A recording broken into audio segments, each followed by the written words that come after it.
उष्णकटिबंधीय क्या लिखा है? उष्णकटिबंधीय चक्रवात, ट्रॉपिकल साइक्लोन। अब इनके बारे में लिखो। ये चक्रवात प्रायः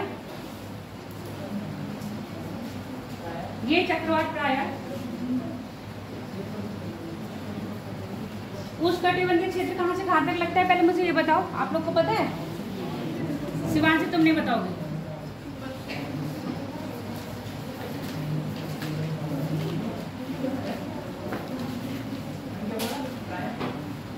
पहले मुझे ये बताओ, उष्णकटिबंधीय क्षेत्र कहाँ से कहाँ तक लगता है? तुमसे पूछा? पुराने बच्चे से मैं कुछ पूछ ही नहीं रही हूँ। बेकार हो, जब पूछने का टाइम आएगा, जो चीज पूछने का टाइम आएगा वो चीज। ऐसा तो नहीं था तुम बेकार हो। बताओ पलक, पश्चिम दिशा से 2 दिशा की ओर। क्या पश्चिम दिशा से? मेरा क्वेश्चन ये है, उष्णकटिबंधीय क्षेत्र कहाँ से कहाँ तक लगता है?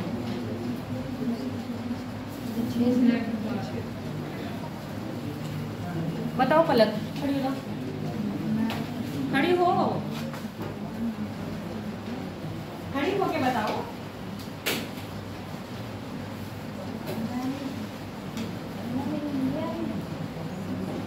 हाँ बस ये खत्म हो गया। वो तुम कितनी बातें पढ़ोगे नहीं समझ में आएगा। AM PM ये सब नहीं समझ में आएंगे। हाँ बताओ, पट्टियों पर पढ़ जाके। बात नोट्स की नहीं है, इंग्लिश और हिंदी के। बुक तो है नहीं है। क्यों बुक क्यों नहीं खरीदी फिर आपने? देव के यहाँ सारी नहीं मिली, ऑनलाइन करेंगे तो हम फोन पे मिली। देव के यहाँ महेश भट्ट की मिल रही है। पर कौन सी बताई थी? बड़वाल। ठीक है, NCERT तो मिल ही रही है। नहीं है, ज्योग्राफी की मैम दी है मुझे। नहीं है तो एप्लीकेशन डाउनलोड कर लो। अभी कई बच्चे होंगे स्मार्टफोन चला के यूट्यूब और ये वीडियो तो सब देखेंगे, पर काम की चीजें मैंने बहुत बार कहा, NCERT नहीं खरीद रहे हो तो NCERT की एप्लीकेशन आती है, उसको डाउनलोड करो। हिंदी इंग्लिश दोनों में मिलती है। अपने उससे पढ़िए, नोट्स बनाइए। और ढूंढने वाले गूगल पे भी सर्च करोगे ना, तब भी आपको एज इट इज इंग्लिश में PDF मिल जाएंगे। अगर आप चाहो तब, नहीं चाहो तो बहुत एक्सक्यूज है कि मैम हमें बुक नहीं मिली, देव के पास नहीं है, इसके पास नहीं, तो नहीं मिली। मैं बोल तो रही हूँ, अगर ढूंढोगे तो टॉपिक आप निकाल लोगे। इंग्लिश में वीडियो बनाए, नोट्स ना बनाए तो आप जाइएगा। इसने भी तो इंग्लिश में ही है PDF। वो उनको कहाँ से दी? किसके यहाँ से दी? इस टाइम नहीं है। सब मिल रही है, ऑनलाइन भी मिल रही है, हमारे यहाँ पर मिल रही है। चलो ठीक है, बात बताओ फिर, उष्णकटिबंधीय क्षेत्र कहाँ से कहाँ तक लगता है?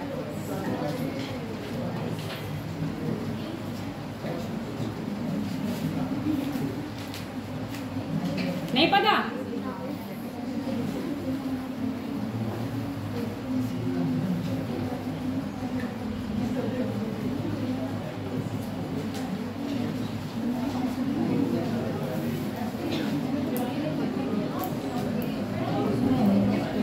अरे शांत हो जाओ और अपने दिमाग को आज अच्छी तरह खोल लेना, नहीं फिर कहोगे कोपेनहेगन का हमें समझ नहीं आया।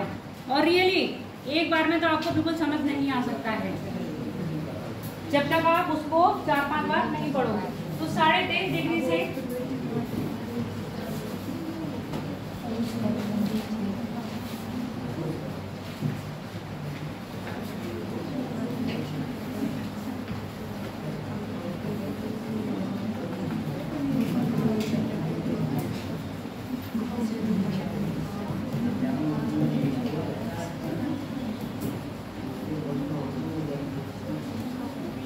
पूरा टॉपिकल जोन लगता है जहाँ पर आपके चक्रवात आते हैं। कल मेरा एक क्वेश्चन था 5 डिग्री और 5 डिग्री उत्तरी, 5 डिग्री दक्षिणी चक्रवात आते हैं या नहीं? नहीं आने का कारण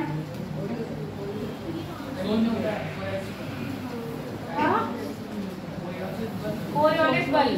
कोरियोलिस बल का मान कितना होता है ध्रुवों पर? ध्रुवों पर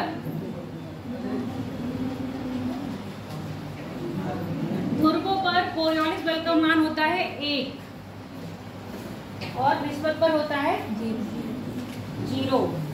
इसीलिए बल शून्य है, इसलिए यहाँ पर हवाएं टर्न नहीं करती हैं। मैंने बताया हवाएं को गति तो कौन दे रहा है, आपका दाब प्रवणता, और उसको टर्न करने का काम कौन कर रहा है, कोरियोलिस बल। यहाँ पर कोरियोलिस बल रहता है 0, इतने से इतने बीच में, इसलिए यहाँ पर क्या होते हैं, चक्रवात नहीं आते, क्योंकि हवाएं टर्न नहीं करती हैं। अब चक्रवात आते हैं 10 डिग्री के ऊपर, कहीं 5 लिखा होगा बुक में, कहीं 10 डिग्री लिखा होगा। इसी चीज को समझ में आ गया। 10 डिग्री के ऊपर जितना भी क्षेत्र है ये कटिबंधीय क्षेत्र में आता है, यहाँ पर आपके क्या आते हैं, चक्रवात आते हैं। और इस क्षेत्र में जो चक्रवात आ रहे हैं उसको उष्णकटी चक्रवात कह रहे हैं। और ये चीज मैंने कल ऐसे राउंड करके बताया भी था, घर जाके आप लोग देखते ही नहीं हो। बनाए थे ये चित्र, यहाँ पर उष्ण बताया था, ऊपर शीतोष्ण बताए थे कि नहीं बताए थे, आगे बात समझ में। तो अब यहाँ पर है लिखा क्या है मुझे ये बता दो, और चित्र बनाना चाहो तो सीधे बना लो, अगर आपको दिमाग में नहीं रहे। ये चक्रवात उष्णकटिबंधीय क्षेत्र में प्रायः 10 डिग्री से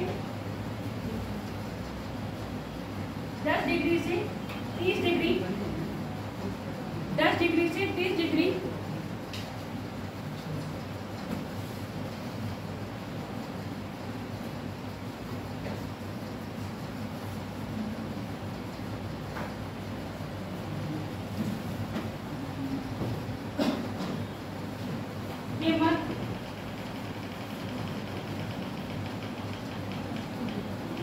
के मध्य उत्पन्न होते हैं, तथा अब इस बीच में कौन सी पवनें चलती हैं, कौन सी पवनें चलती है इस बीच में, व्यापारिक पवनें, तथा व्यापारिक पवनों के प्रभाव में यह चक्रवात पश्चिम से पूर्व की ओर गति करते हैं। और इसके विपरीत शीतोष्ण चक्रवात कैसे कर रहे थे गति, शीतोष्ण चक्रवात गति कैसे कर रहे थे,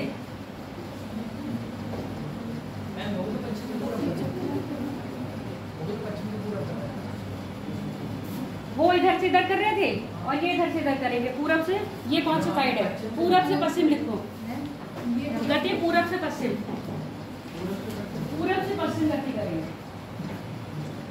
तभी तो महाद्वीपों के पश्चिमी पूर्वी तट पे टकराएंगे। मेरे दिमाग में महाद्वीप पूर्वी तट थे ना।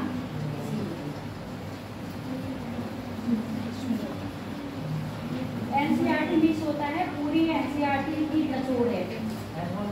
हाँ, और इसमें कुछ नहीं, ये पढ़ लो या एनसीईआरटी पढ़ लो, ये तो एनसीईआरटी है। ये तो एक बुक है, मैंने वो 3-4 बुक पढ़ी है इसी में की, उसके बाद सेपरेट बुक पढ़ी है सबकी। ठीक है, आगे बात समझ में। जैसा बता दी किधर चल रहे, पूरब से पश्चिम, और वो चल रहे थे पश्चिम से पूर्व, तभी वो महाद्वीपों के पश्चिमी तट पर और ये महाद्वीपों के पूर्वी तट पर टकराते हैं। लिख ली। अब इसके लिखो उत्पत्ति की, उष्णकटिबंधीय चक्रवात की उत्पत्ति के कारक, उत्पत्ति के कारक, उत्पत्ति के कारक।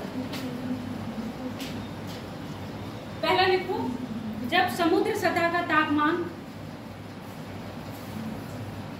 27 डिग्री सेंटीग्रेड होगा, इससे कम नहीं होना चाहिए।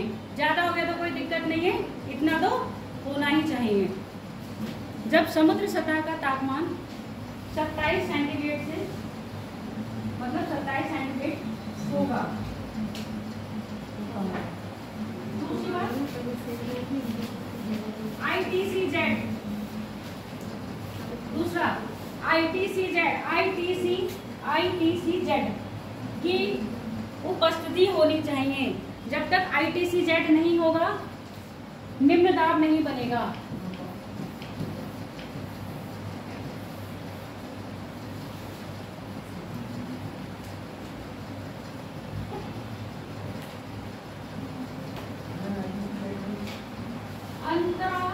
अभिसरण जोन, अंतरा ट्रॉपिकल अभिसरण जोन, जिसको हिंदी में लिखो अंतरा उष्णकटिबंधीय अभिसरण क्षेत्र।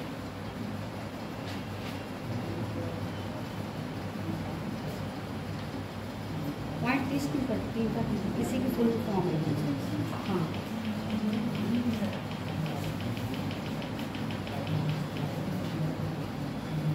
ये लिखिए निम्न दाब की स्थिति होगी इसकी अंतरा उष्णकटिबंधीय कन्वर्जन जोन यानी कि अवसरण क्षेत्र। अगला पॉइंट देखो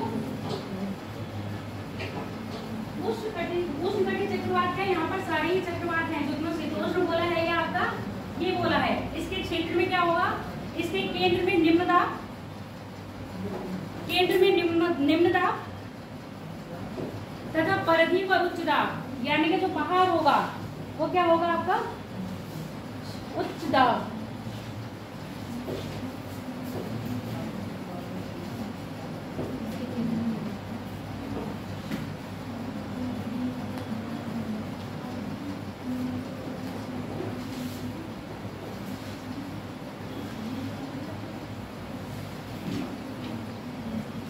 दिख रहा है पीछे केंद्र में क्या है निम्न दाब, परिधि पर क्या है उच्च दाब। इसके बाद देखो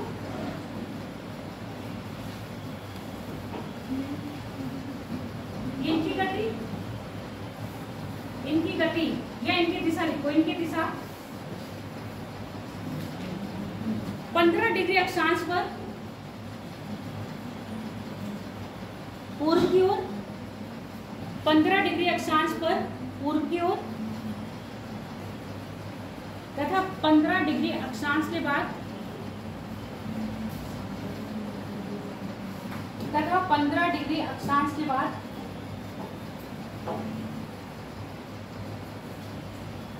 उत्तर की ओर 30 डिग्री तक प्रवाहित होते हैं। उत्तर की ओर 30 डिग्री तक प्रवाहित होते हैं।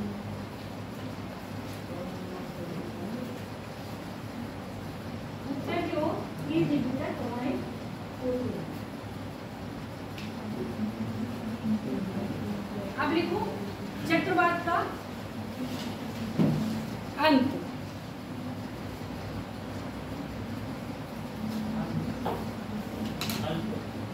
अंत या नष्ट, समाप्ति, समाप्ति भी लिख सकते हो।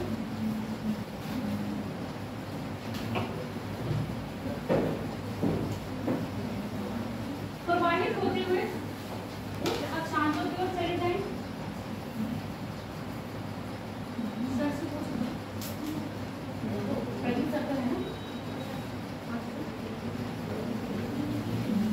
प्रवाहित होते हुए मध्य अक्षांशों में चले जाएं, यानी कि 30 डिग्री अक्षांश से कहाँ पहुंच जाएंगे। अगर 40 डिग्री अक्षांश पर पहुंच जाएंगे ये स्वतः ही नष्ट हो जाएंगे। अब कारण समझ लो क्यों, क्योंकि ये क्या है ट्रॉपिकल जोन में बनते हैं। यहाँ की वायु कैसी हो रही है गर्म। जैसे ये कहाँ जाएंगे ठंडे प्रदेशों में जाएंगे, इनका निम्न वायु दाब बनने की क्रिया हो जाएगी खत्म। जब वो क्रिया खत्म हो जाएगी ये स्वतः ही क्या हो जाएंगे नष्ट हो जाएंगे। पहला नष्ट होने की कंडीशन पता चल गई। दूसरा या ये प्रवाहित होते हुए तटों से टकरा जाए। दूसरा पॉइंट लिखो, जब चक्रवात मध्य अक्षांश भी लिख सकते हो, उच्च अक्षांश भी लिख सकते हो, कोई दिक्कत नहीं। जब चक्रवात गति करते हुए स्थल ब्रैकेट में लिखना चाहो तो तटीय क्षेत्र, स्थल ब्रैकेट में लिखना चाहो तो तटीय क्षेत्र, तटीय क्षेत्र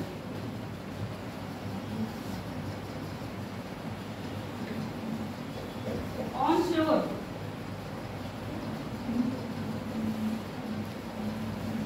ऑन श्योर लिखो या श्योर लिखो, तटीय क्षेत्र से टकराएं, तभी क्या होगा ये स्वतः ही नष्ट हो जाएंगे। तीसरा पॉइंट लिखो, जेट धारा के संपर्क में आने पर, जेट धारा के संपर्क में आने पर, जेट धारा जेट स्ट्रीम भी लिख सकते हो उसको, संपर्क में आने पर ये नष्ट हो जाएंगे। और जबकि इसके विपरीत शीतोष्ण चक्रवात क्या हो रहे थे, जेट धारा के प्रभाव में अति तीव्र हो रहे थे। जेट धारा के प्रभाव में ये स्वतः ही नष्ट हो जाएंगे। तो 3 कंडीशन पता चल गई। या तो ये सब क्या कर रही हैं, जितनी भी कंडीशन है इसके निम्न दाब को खत्म कर रही हैं।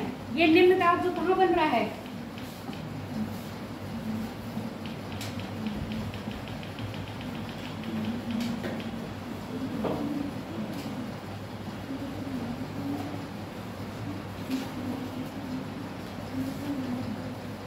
आप सुन लो, ये कौन सी हवाएं दिख रही है आपको, आर्द्र है या शुष्क है?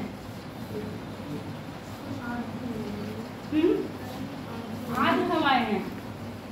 जब गर्म हवाएं क्या होंगी, ऊपर उठेंगी, तो ये स्थान क्या हो जाएगा, खाली हो जाएगा। इस खाली स्थान को भरने के लिए ठंडी हवाएं क्या करेंगी, यहाँ पर आएंगी, और जैसे ही ठंडी हवाएं आएंगी फिर से क्या हो जाएंगी, ऊपर उठेंगी। अब जब तुम्हें पता है हवाएं ऊपर उठती हैं तो संघनन करेंगी, संघनन होगा, है ना।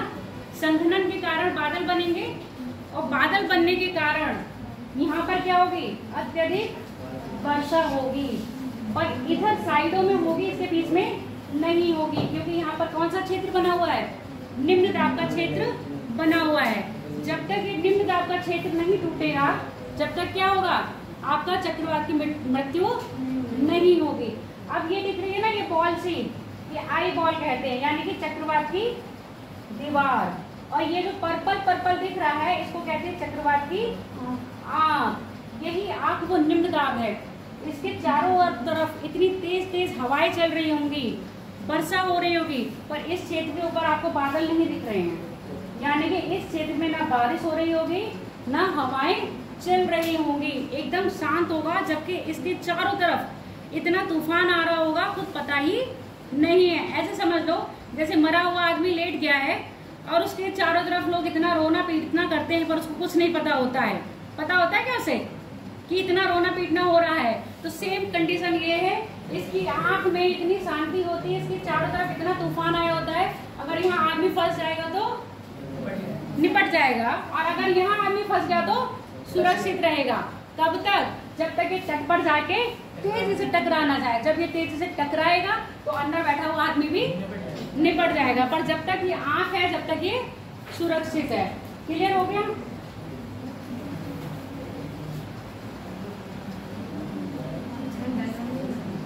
डायग्राम बनाओगे? अभी बनाने वाला दिखा दूंगी। देखने में चक्रवात ऐसा लगता है, ऊपर से है। ये आपका कहाँ से लिया है? नासा द्वारा चक्रवात की ली हुई फोटो है। जो मैंने कहा बहुत सारी पवनें, ये पवनें आ रही हैं और आगे कहाँ है? निम्न दाब की ओर टर्न हो रही हैं। आगे बात समझ में? ये परिधि है, ये केंद्र है। अब ये जो आपको ये गोल दिख रहा है, यही चक्रवात की आंख है।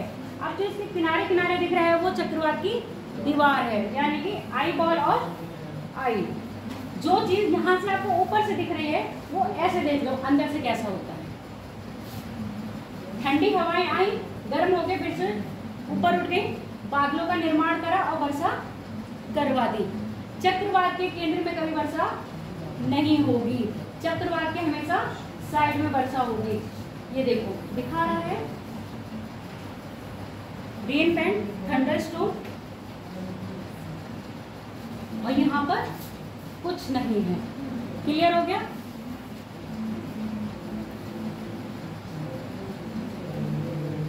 अब तुम कह रहे थे चक्रवात बनाने के लिए, कौन बना रहा है चक्रवात?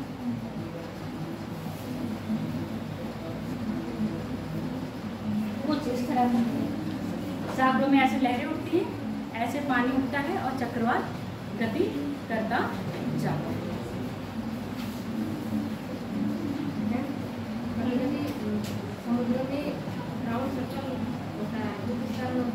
भंवर बनती है, वो भी निम्न दाब उच्च दाब के कारण होता है। चक्रवात की पहली शुरुआत वही है, जब ये तीव्र गति पकड़ लेगा तब आपका चक्रवात आएंगे। चित्र बनाना है तो ये वाला बना लो, फिर आगे बात करेंगे। दिख रहा है चित्र? या बोर्ड पे ड्रा कर लो।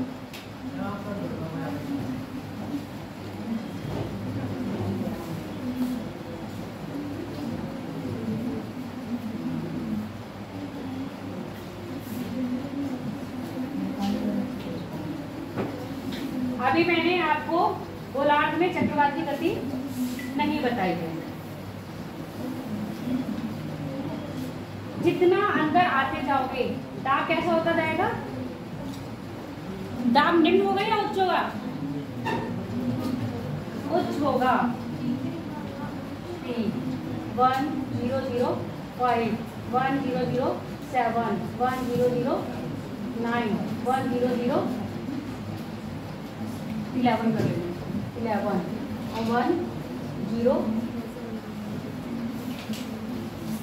13 कर दो। जितना है वो अपनी परचेज कर लो। ये मैंने क्या दिखाया है और ये सारे एमपी में है। दाब का मात्रक क्या है? एमपी है। नॉर्मल क्या होता है? दक्षिण गोलार्ध में पवनों की दिशा कैसी रहती है? दक्षिणी गोलार्ध में पवनों की दिशा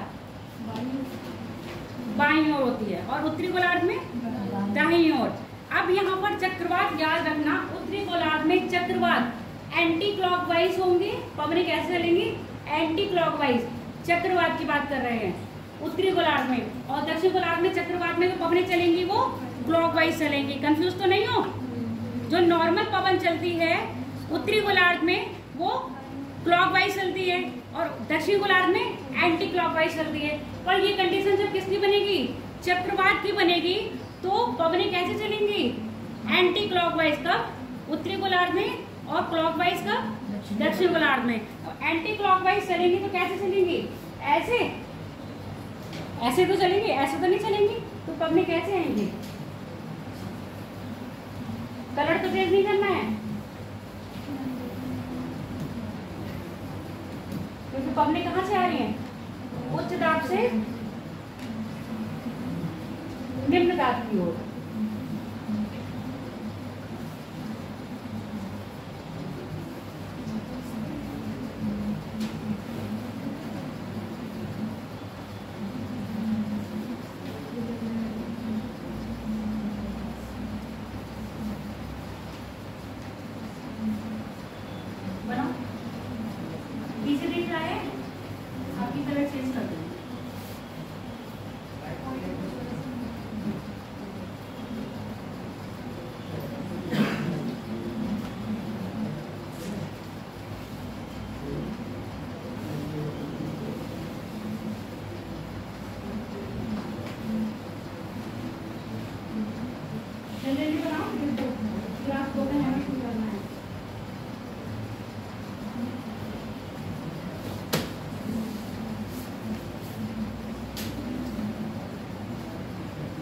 चलो पॉइंट लिखो।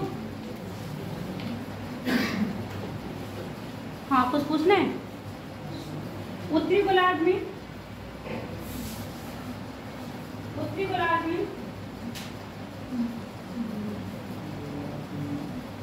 चक्रवात में पवनों की दिशा, उत्तरी गोलार्ध में चक्रवात में पवनों की दिशा एंटी क्लॉकवाइज,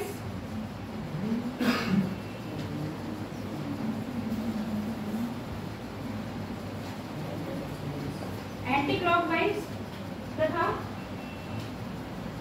दक्षिण गोलार्ध में क्लॉकवाइज होती है तथा दक्षिण गोलार्ध में क्लॉकवाइज होती है। ये वाला पॉइंट लिख चुके हो ना? पवनें उच्च दाब से निम्न दाब की ओर गति करती है। लिख लिया हो ये वाला पॉइंट सब लोग? पवनें फ्लो किधर से किधर करती हैं? हाई प्रेशर से लो प्रेशर। लिख चुके हो? मैं पूछ रही थी वाला पॉइंट लिख लियो ना बस। इसकी वो खत्म कर दिया। अब लिख लो पॉइंट लिख के, चक्रवात के नेत्र में यानी कि चक्रवात की आंख में, चक्रवात की आंख में वर्षा नहीं होती, जबकि इसके इर्द गिर्द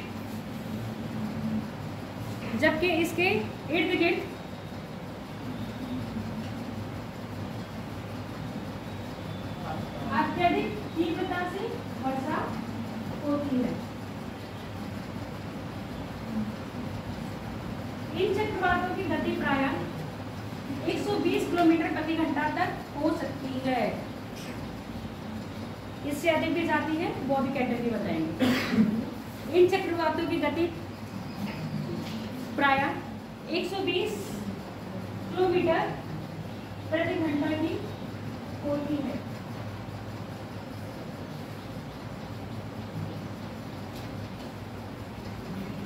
प्रति घंटा।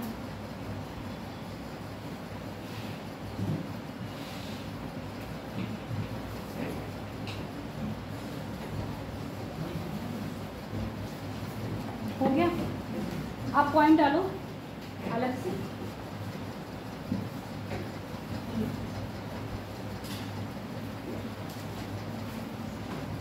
उष्णकटिबंधीय चक्रवात प्रायः उष्णकटिबंधीय चक्रवात प्रायः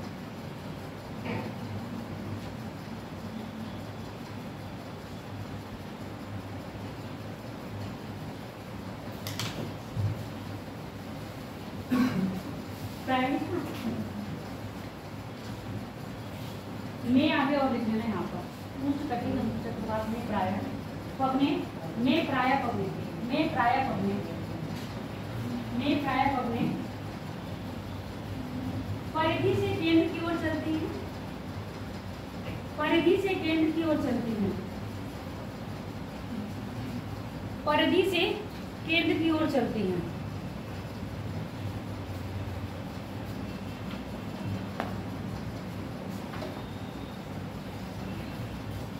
क्योंकि केंद्र में क्या होता है, सेंटर में इसके लो प्रेशर और बाहर आउटर में हाई प्रेशर होता है। क्योंकि इसके केंद्र में निम्न दाब तथा परिधि पर उच्च दाब होता है।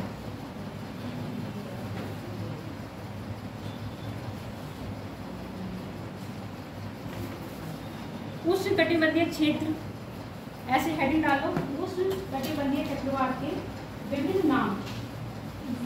उष्णकटिबंधीय चक्रवात के विभिन्न नाम।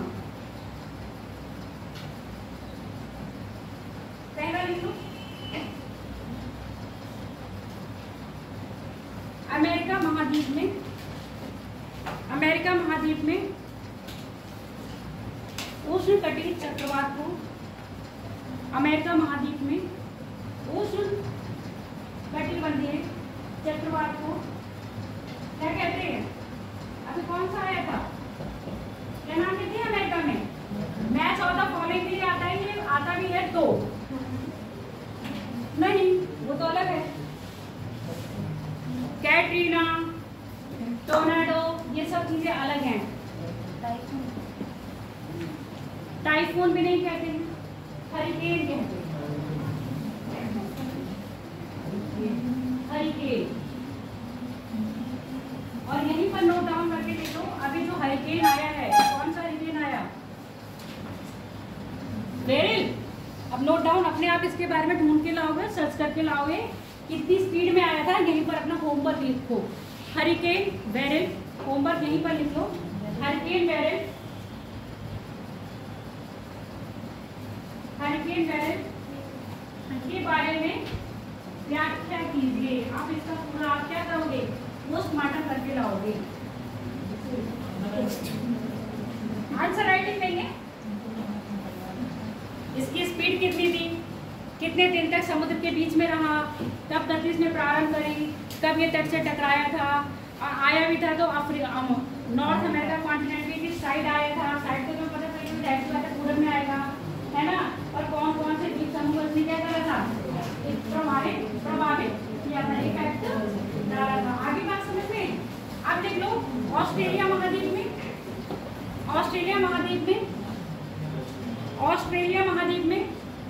उष्णकटिबंधीय चक्रवात को क्या कहते हैं? विली। ऑस्ट्रेलिया महाद्वीप में उष्णकटिबंधीय चक्रवात को विली कहते हैं। विली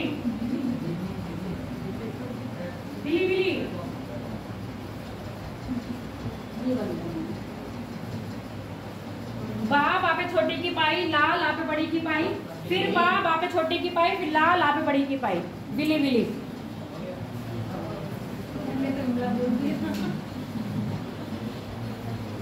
ठीक है, विली विली लिख लिया। अब लिखो एशिया महाद्वीप के पूर्वी साइड, एशिया महाद्वीप में पूर्वी साइड यानी कि चीन और जापान।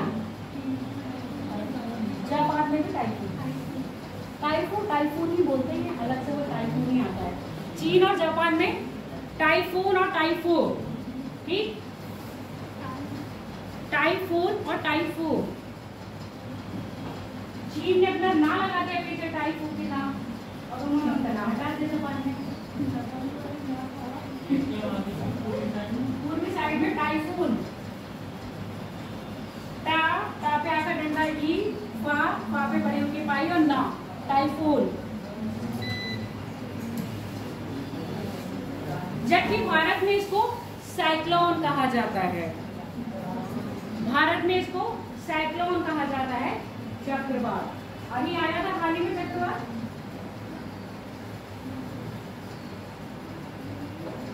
उष्णकटिबंधीय चक्रवात प्राय ग्रीष्मकाल में, उष्णकटिबंधीय चक्रवात प्राय ग्रीष्मकाल में आते हैं।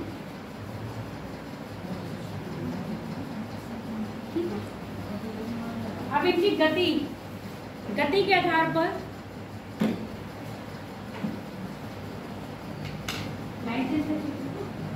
स्पीड के आधार पर इन चक्रवातों को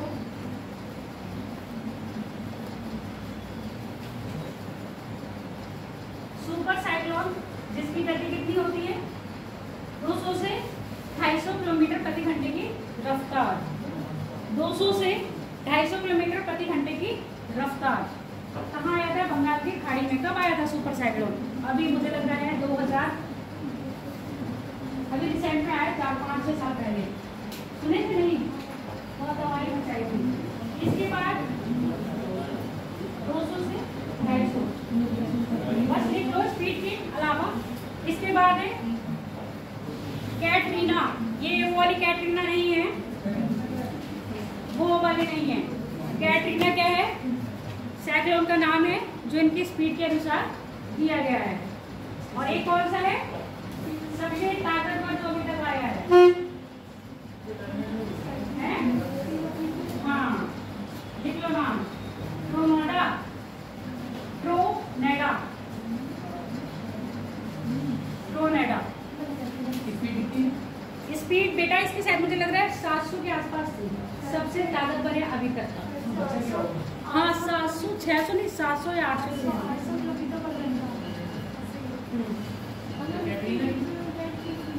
कैटरीना से कम थी। ठीक है, तो ये क्या है? आपके चक्रवात के आने की स्पीड में चक्रवातों के नाम है, कितनी स्पीड में पवन चल रही है उसको उसका नाम दे दिया गया है। अब बात करते हैं प्रति चक्रवात, एंटी साइक्लोन। एंटी साइक्लोन ये चक्रवात प्राय एंटी साइक्लोन यानी प्रति चक्रवात, प्रति चक्रवात ये चक्रवात प्राय चक्रवात के बाद आते हैं। चक्रवात के बाद आते हैं, ठीक है। इनकी उत्पत्ति उपोष्ण कटिबंधीय क्षेत्र में होती है। इनकी उत्पत्ति उपोष्ण कटिबंधीय क्षेत्र में होती है तथा इनके केंद्र में उच्च दाब, ये लाइन चेंज करके लिखना, इनके केंद्र में उच्च दाब तथा परिधि पर निम्न दाब होता है। इनके केंद्र में उच्च दाब तथा परिधि पर कौन सा दाब है? तो हवाएं किधर से किधर चल रही होंगी? अंदर से बाहर की ओर। और इनकी गति कैसी है? दक्षिण गोलार्ध में जैसे पवनों की थी वैसे ही है। दक्षिण गोलार्ध में क्लॉकवाइज और वो दक्षिण गोलार्ध में एंटी क्लॉकवाइज और उत्तरी गोलार्ध में क्लॉकवाइज। यहाँ पर हम उत्तरी गोलार्ध का बना दे रहे हैं क्योंकि हम लोग उत्तरी गोलार्ध में रह रहे हैं तो हम उत्तरी गोलार्ध की बात करते हैं। यहाँ निम्न दाब है तो हम क्या बना लें, वही सेम लिख लो।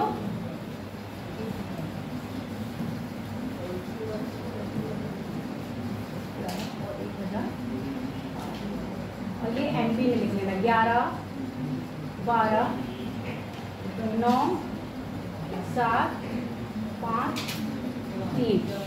तो अपने कहाँ से जाएंगे, ये कौन सा दाब हो गया, निम्न दाब और उच्च दाब। तो अपने कहाँ से जाएंगे, रुको रुको रुको, गड़बड़ हो गई क्या, अच्छा उच्च दाब है, ठीक है। उच्च दाब से निम्न दाब की ओर और कैसे जाएंगे, क्लॉकवाइज। ये क्लॉकवाइज जा रहा है ना।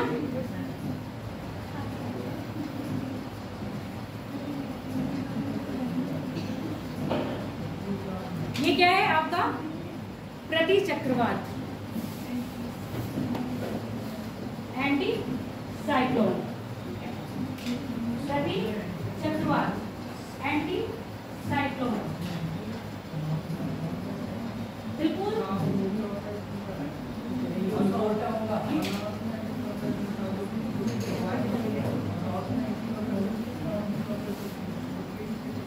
विपरीत बन रहा है नॉन क्लॉकवाइज चलेगा ना तो चक्रवात एंटी बनेगा ना। अगली बात में बिल्कुल ऐसे होता है,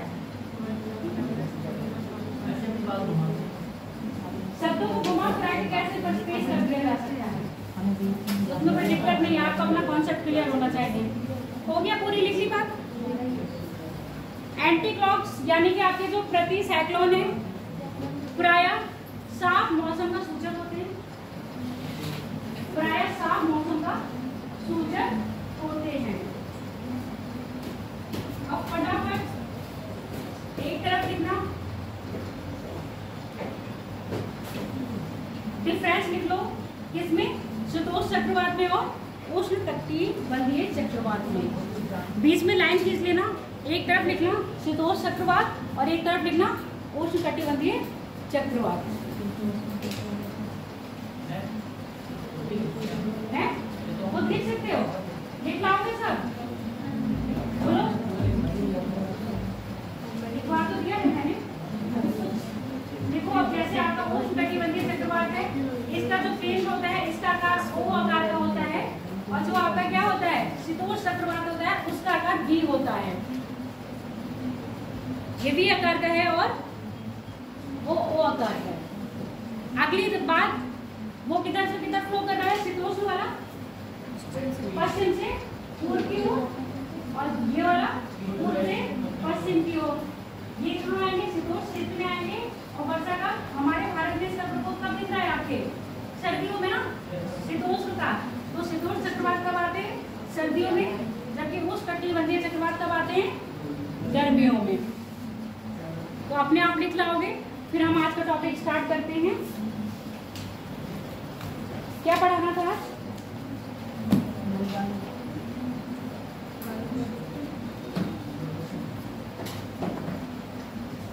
जलवायु का वर्गीकरण।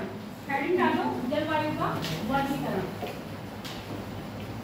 और विश्व में है ये, ठीक है, क्योंकि वर्ड ज्योग्राफी पढ़ रहे हो ना, इसे जलवायु का वर्गीकरण। पहले मुझे बताओ जलवायु में और मौसम में क्या परिवर्तन, क्या चेंज है, अंतर क्या है।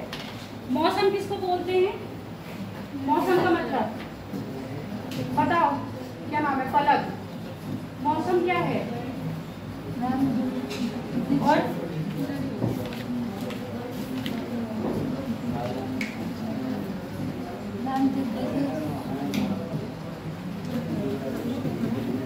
क्लाइमेट क्या है,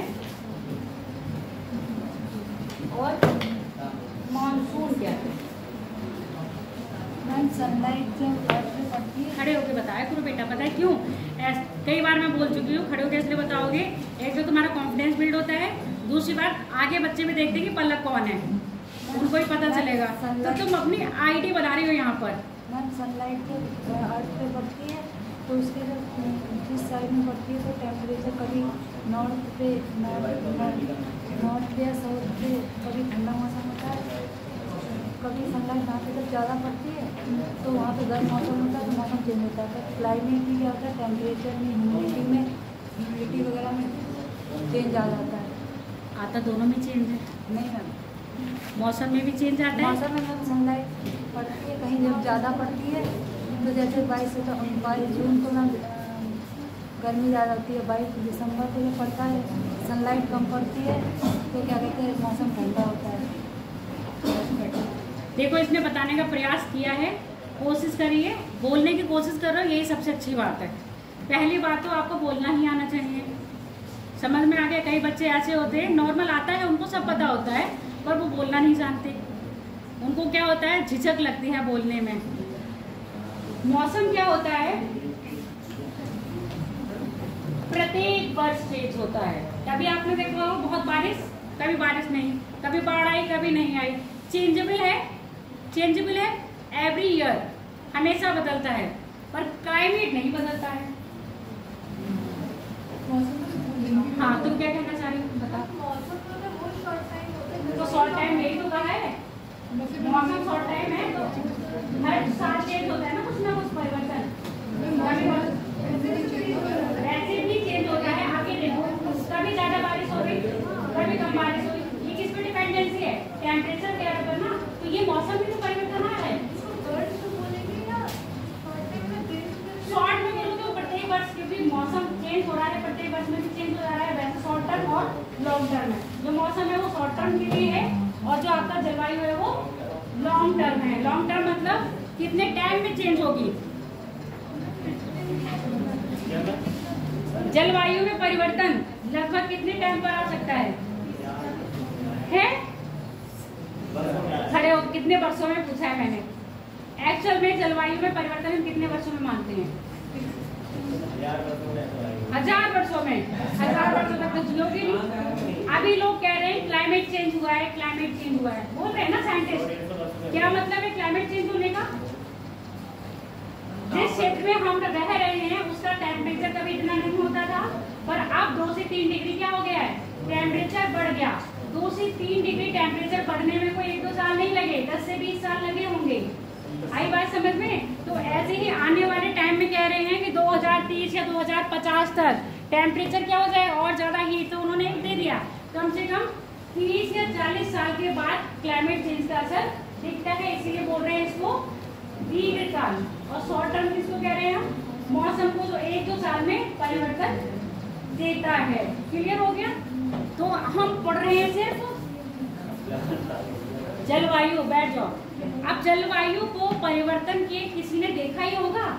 अब मान लो आपने अपने दादा दादी, मम्मी पापा, इन लोगों ने सुना होगा कि हमारे टाइम पे इतनी ठंड पड़ती थी, नवंबर से ठंड पड़ना स्टार्ट होती थी, अक्टूबर होगा, नवंबर होगा, नवंबर से तो हमने भी देखी है कि बहुत ठंड होती थी नवंबर के टाइम पर, और फरवरी तक अनिता ठंड रहती थी। पर अब आप लोग ठंड कितनी देख रहे हो? कितने टाइम ठंड पड़ती है आपके यहाँ? दिसंबर के, पूरा दिसंबर स्टार्ट होता है तब से पड़ने लगती है। पूरा दिसंबर स्टार्ट 1 तारीख से स्टार्ट होकर पूरा 31 जनवरी, बिल्कुल लास्ट हफ्ते में, वो भी 15 या 20 दिन की ठंड पड़ती है, जो भी पड़ती है। पर पहले ठंड ऐसी नहीं होती थी, पहले ठंड बहुत ज्यादा पड़ती थी और सूर्य 1-1 महीने तक दिखाई नहीं देता था। तो अब ये समझ में आ रहा है क्लाइमेट चेंज का मतलब टेम्परेचर अब क्या हो गया है, बढ़ने लगा है। अब तो लोग एसी में भी क्या हो, ठंडों में भी एसी चला के सो जाते हैं। जिनको बहुत ज्यादा ठंड पसंद होती है ना, वो ठंडों में भी एसी चला के सोते हैं। सोते कि नहीं? गर्मी क्या इतनी पड़ती थी? नहीं पड़ती थी ना। अब गर्मी इतनी पड़ने लगी है। पहले कहते 4 पूरे 4 महीने तक बारिश होती रहती थी। अब बारिश हो रही है क्या? तो ये सब किसका असर है? क्लाइमेट चेंज का। तो जलवायु हमेशा देखो, जैसे हम यहाँ रह रहे हैं 20 साल 30 साल तक रहे हैं, तो हमने यहाँ का देखा है कि यहाँ कितने महीने की ठंड है? 2 महीने ठंड आती है, उसके बाद जितना भी टाइम है क्या रहता है? गर्मी का रहता है। अब ये 2 महीने की ठंड की वजह 1 महीने की ठंड हो जाए, बाकी 11 महीने गर्मी रहेगी, तो इसको क्या कहेंगे? Climate change. आई बात समझ में? अब बारिश कभी पूरा हफ्ता हो रही है, कभी पूरा सूखा हो रही है, इसको कहेंगे मौसम। शॉर्ट टर्म चेंज है और ये लॉन्ग टर्म चेंज है।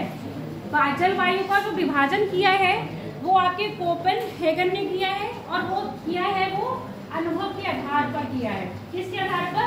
अनुभव। जैसे मैंने अपने एग्जाम्पल लिया था ना, आपके दादा दादी बताते होंगे कि हमारे यहाँ सर्दियाँ होती थी तो पूरा सूरज नहीं निकलता था, लैंपों से कपड़े सुखाते थे। आप लोगों ने तो वो दिन नहीं देखे होंगे, तुम्हें लग रहा है ना, वो दिन हमने खुद देखे हैं। लैंप तुम लोगों ने जलते हुए देखा ही नहीं होगा। गांव में अभी है, गांव में भी है, शहर में तो गायब भी हो गए हैं। पर लैंप में क्या, लैंप में पढ़े हो तो अच्छी बात है। जिसने लैंप देखा है लैंप में पढ़े हैं। बैठ जाओ, चलो जाओ फिर। तो यहाँ अब बैठ जाओ, और जाना है तो जल्दी जाओ। उसके बाद क्या पता है, स्टार्ट कर दूंगा, बिल्कुल समझ में नहीं आएगा। तो कोपेनहेगन ने क्या करा है, अपने अनुभव के अनुसार किसको बांटा है? क्लाइमेट को। अब आप देख रहे हो हमारे यहाँ पौधे कैसे होते हैं, कैसे पौधे हैं ये? क्या इनके पूरे वर्ष पत्ते रहते हैं इनके शाखाओं पे, या झड़ जाते हैं? कारण क्या है? और झड़ेंगे कब? प्रत्येक वनस्पति अपने स्थान पे जल की मात्रा और अपने वायुमंडलीय क्षेत्र के अनुसार अपने आप को क्या कर लेती है? बदल लेती है। इसी के आधार पर कोपेनहेगन ने 5 क्षेत्र बांटे हैं, A B C D. Capital A, capital B, capital C, E और डी। एक अलग से उन्होंने लिया है एच, और ये जो एच है वो हाइट को डोनेट करता है, यानी कि ऊंचाई को। आप यहाँ से दिमाग खोल के सुन लो, नहीं समझ में आएगा तो मुझसे मत कहना, बहुत टफ है। जो लोग ज्योग्राफी से पीजी भी करे होते हैं उन लोग को भी बहुत मुश्किल होता है ये चैप्टर समझना।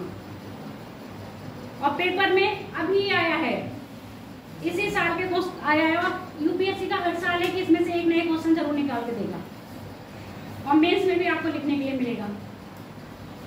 अब वो आपके ऊपर है, शोर मचा के सुन रहे हो या शांति से समझ ले रहे हो। और ये मैं बता दे रही हूँ, एक बार समझाने में बिल्कुल समझ नहीं आएगा जब तक आप अपने आप जाके नहीं पढ़ोगे।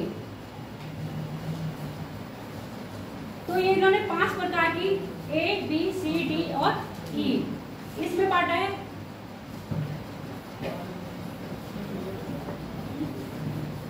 ये समझ लो इनके वनस्पति के आधार हैं। फर्दर इन्होंने आगे डिवाइड करा है वर्षा की मात्रा के आधार पर। कौन से क्षेत्र में वर्षा ज्यादा हो रही है, कौन से क्षेत्र में वर्षा कम हो रही है, कौन से क्षेत्र में वर्षा सर्दी में हो रही है, कौन से क्षेत्र में वर्षा गर्मी में हो रही है, उसको बांटा है small F, M, S, W small में। आगे बात समझ में? इसका मतलब है ऐसे क्षेत्र जहाँ पर वर्ष भर वर्षा होती है, मौसम शुष्क होता ही नहीं है। वर्षा, ये वर्षा और वर्ष एक ही जैसे लगते हैं। वर्षा क्या है? वर्ष भर। दूसरा क्या है? वर्षा मानसूनी होगी। तीसरा स्मॉल मतलब समर ड्राई। समर ड्राई का मतलब क्या है? जहां पर गर्मियों में वर्षा नहीं होगी, यानी कि ग्रीष्मकालीन वर्षा नहीं। ग्रीष्म तो बोलते हैं।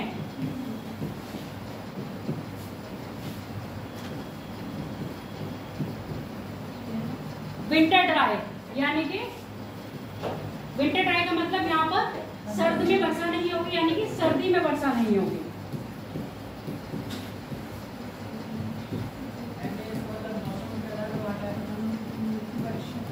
पहले इन्होंने वनस्पति है, अभी मैप पे सब दिखा देंगे।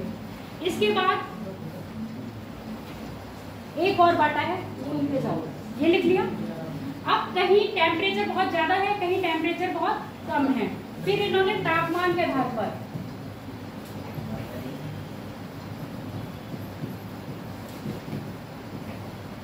स्मॉल ए, स्मॉल बी, स्मॉल सी और स्मॉल डी, यानी कि जहां तापमान अधिक होगा वहां पर ए, जहां ए से कम होगा तापमान वहां बी, सी जहां बी से भी कम, डी जहां सबसे कम। समझ में आ गया? यहाँ टेम्परेचर क्या होगा? बहुत हाई। इसकी कंपेयर में, ए की कंपेयर में क्या होगा? लो। और यहाँ बी की कंपेयर में लो, यहाँ सी के कंपेयर में लो। आगे बात समझ में? ये तापमान के आधार पे स्मॉल ए, स्मॉल बी, स्मॉल सी और स्मॉल डी दे रखे थे।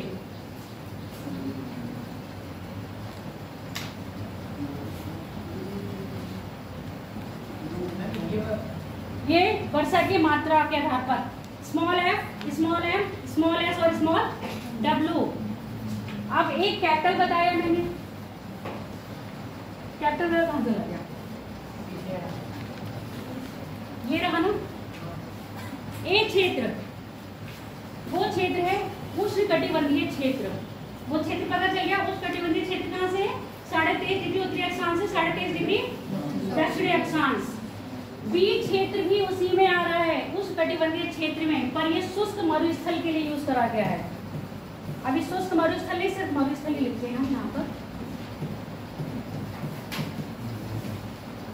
बी किसके लिए है? मरुस्थल के लिए है। सी उपोष्ण क्षेत्र के लिए करा गया है। डी शीतोष्ण के लिए किया गया है। और ई शीत के लिए किया गया है। ऐसा प्रदेश जहां प्रत्येक वर्ष क्या रहता है? बर्फ आच्छादित हिमटोपियां रहती हैं। ये समझ में आ गया? कौन सा? ए, ये उष्णकटिबंधीय क्षेत्र। अब यहाँ पर ये चीज नोट कर लो, इसके बाद हम आगे बात करेंगे। ये चीज समझ में आ गई? यहाँ पर इतनी चीज अभी तक समझ में आई कि नहीं? ये 5 क्षेत्र वनस्पति के आधार पर है, ए, बी, सी, डी, ई, और एक एच लिया है जो उन्होंने हाइट को किया है। जैसे कहीं पर्वत आ जाते तो उस क्षेत्र को बताया गया है। अभी तक ये चीज समझ में आई? आई ना? बस फोकस करते रहना और इसको दिमाग में रखना।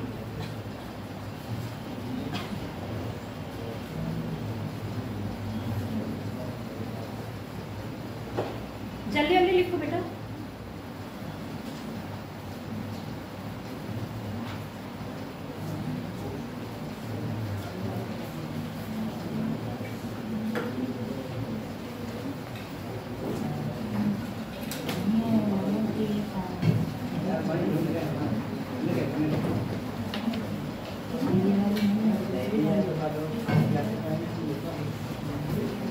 लिख लिया?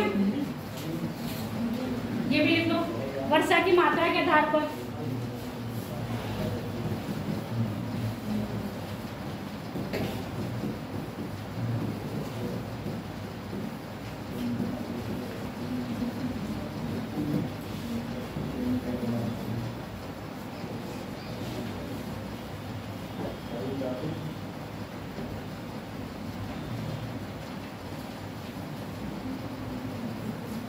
कौन सी क्लास की?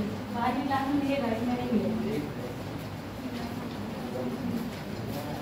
ये वाला चैप्टर 12वीं क्लास के एनसीईआरटी में मिलेगा आपको। 11वीं क्लास के और महेश बड़वाल में ये दिया भी नहीं है। कोपेनहेगन का क्लाइमेट या क्लाइमेट का डिस्ट्रीब्यूशन 12वीं में भी है। तो ये तुम्हारी करंट वाली होगी चेंज। एनसीईआरटी नई वो हुई है, रिन्यू। हाँ, एक पुरानी और एक दो है एनसीईआरटी। कई बच्चे तो दो में ही एनसीईआरटी पढ़ते हैं, पुरानी भी और नई भी। क्योंकि वहां से क्या होता है, पुरानी एनसीईआरटी से कुछ चैप्टर हटा के किसी में ऐड कर दिए जाते हैं। लिख लिया ये वाला? अगला लिख लो। तापमान के आधार पर स्मॉल ए, स्मॉल बी, स्मॉल। तापमान के आधार पर स्मॉल ए, small B, small C, small D. रटो नहीं, समझो इसको बस। रटोगे तो नहीं समझ आएगा।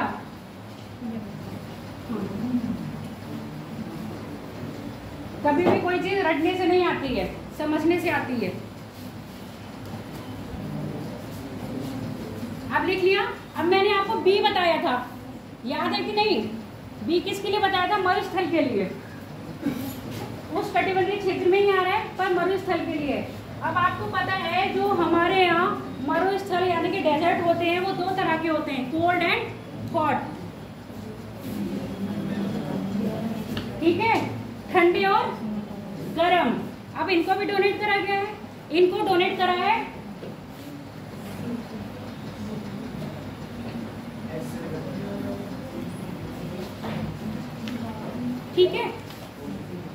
कैपिटल W और कैपिटल S। वहां पर क्या था? स्मॉल s, ये क्या है? Capital S। तो जैसे आप कैपिटल बनाते हो वैसे बनाते रहना।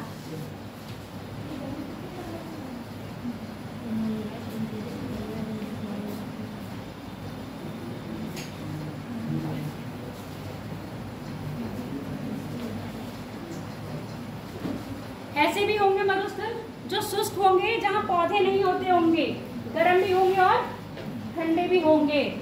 H हॉट के लिए, के कोल्ड के लिए। H हॉट के लिए और के कोल्ड के लिए। समझ लो, पेपर में अब क्वेश्चन अगर मुझे दिमाग में आ गया पढ़ाते पढ़ाते तो मैं बता भी दूंगी। कौन सी थी? पश्चिमी यूरोपीय तुल्य जलवायु का पूछा था, उसमें उसकी कैटेगरी दे दी गई थी कि यहाँ पर वर्षा अधिक मात्रा में होती है। पूरी कैटेगरी देके और बताया था, बता दो अब ये कौन सा जलवायु क्षेत्र है। इस तरह के क्वेश्चन आते हैं। ठीक है, अब यहाँ पर ये हॉट और कोल्ड होगा। हाँ, इसमें वनस्पति, इसमें भी वनस्पति नहीं होगी, इसमें भी वनस्पति नहीं होगी। यहाँ पर होगा स्टेपी घास के मैदान पाए जाएंगे।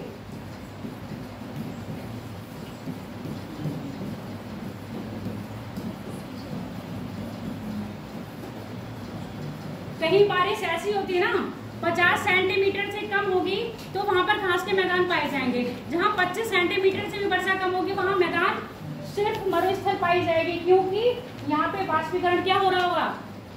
ज्यादा हो रहा होगा और वर्षा उसकी कंपेयर में कम मिल रही होगी, इसलिए यहाँ की मिट्टी कैसी होगी? शुष्क होगी। शुष्क मतलब समझ में आता है, ड्राई होगी। ये लिख लिया बी का। अब हम आ जाए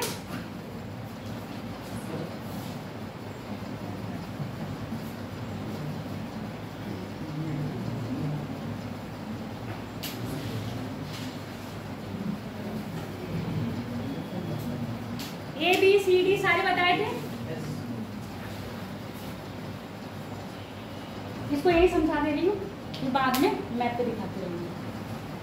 क्या बोला था? जो कैपिटल है वो किसको दिखा रहा है? उष्णकटिबंधीय। पिछली बार ये टेबल भी मैंने नहीं दिखाई थी, इस बार मैं टेबल दिखा रही हूँ। उष्णकटिबंधीय जलवायु जो कहाँ आ रही है आपके 23.5 डिग्री से 23.5 डिग्री उत्तरी और दक्षिणी अक्षांशों के मध्य। अब जो AF है, ए का मतलब क्या था? यहाँ पढ़ो नहीं, मुझे ऐसे बताओ। ए का मतलब था ट्रॉपिकल जोन। F का मतलब फुल वर्षा, ऐसा क्षेत्र जहाँ पर पूरे टाइम बारिश हो रही है, कोई भी शुष्क मौसम नहीं है। और कहाँ है? उष्णकटिबंधीय आर्द्र क्षेत्र। आर्द्र का मतलब जहाँ पर वायु कैसी है, ये मिल जाएगा। क्यों फोटो खींच रही हो? समझने में ध्यान दे दो, फोटो खींचने में नहीं। दूसरा AM, AM क्यों? और ये AM 5 स्टार लगा लो। AM क्यों? A का मतलब उष्णकटिबंधीय क्षेत्र है, M का मतलब मानसूनी। इसी क्षेत्र में भारत आता है। लघु शुष्क रहता है। मानसूनी वर्षा 6 महीने पवने समुद्र से स्थल की ओर और 6 महीने स्थल से समुद्र की ओर। अगला है AW, सवाना प्रकार की वनस्पति पाई जाएगी। A का मतलब क्या है? उष्णकटिबंधीय क्षेत्र। W का मतलब है विंटर ड्राई। विंटर ड्राई मतलब सर्दियों में वर्षा नहीं होगी तो कब होगी? गर्मियों में होगी। तो यहाँ पर लिखा है उष्णकटिबंधीय आर्द्र और शुष्क क्षेत्र। जाड़े में शुष्क ऋतु, ये लिखा है ना, विंटर ड्राई। जाड़े कैसे होंगे? शुष्क होंगे, जाड़े में वर्षा नहीं होगी। तो वर्षा कब होगी? गर्मी में। अगला है वही मरुस्थलीय क्षेत्र, शुष्क जलवायु। शुष्क जलवायु यानी कि जिसकी जलवायु में नमी है ही नहीं। अगर मरुस्थल में पानी आ जाएगा तो क्या मरुस्थल रहेंगे? वो तो क्या है, फलती फूलती जमीन बन जाएंगे ना, जिसमें घास और पौधे आ जाएंगे। अब यहाँ पे बात करते हैं BSH। S का मतलब क्या था? स्टेपी घास के मैदान। H का मतलब हॉट। ऐसे मरुस्थल जहाँ पर घास है। कभी कभी आप देखते होगे ना कि सूखा है, बंजर है, पर कहीं कहीं घास दिख रही होती है, पर मरुस्थल होता है। तो ये क्या है? निम्न अक्षांशीय। निम्न अक्षांशीय वही जो उष्णकटिबंधीय क्षेत्र में आ रहे हैं। और यहाँ पर क्या होगा? निम्न अक्षांशीय आर्द्र शुष्क और शुष्क निम्न अक्षांशीय वायु। सीधे सीधे शब्द कुछ मत समझो, सिंपल भाषा में ये समझ लो, यहाँ पर घासें पाई जाएंगी। कौन सी? स्टेपी घास के मैदान पाए जाएंगे। दूसरा H मतलब हॉट है, मरुस्थल कैसे है? हॉट है। B का मतलब यहाँ की जलवायु कैसी है? शुष्क है। अगला है BWH, W का मतलब क्या था? हॉट, मतलब ऐसे मरुस्थल जिसमें पौधे नहीं पाए जा रहे हैं, दूर दूर तक देख रहे हो तो रेत, जैसे थार का मरुस्थल। W का मतलब जहाँ पर पेड़ पौधे नहीं है। हॉट का मतलब जो स्वतः ही गर्म है, ठंडा रेगिस्तान नहीं है। कैसा रेगिस्तान है? गर्म रेगिस्तान है। अगला है BSK, B का मतलब शुष्क जलवायु हो गई। S का मतलब स्टेपी घास के मैदान पाए जा रहे हैं। K का मतलब कोल्ड डेजर्ट, जैसे लद्दाख आ जाएगा इसमें। Very good.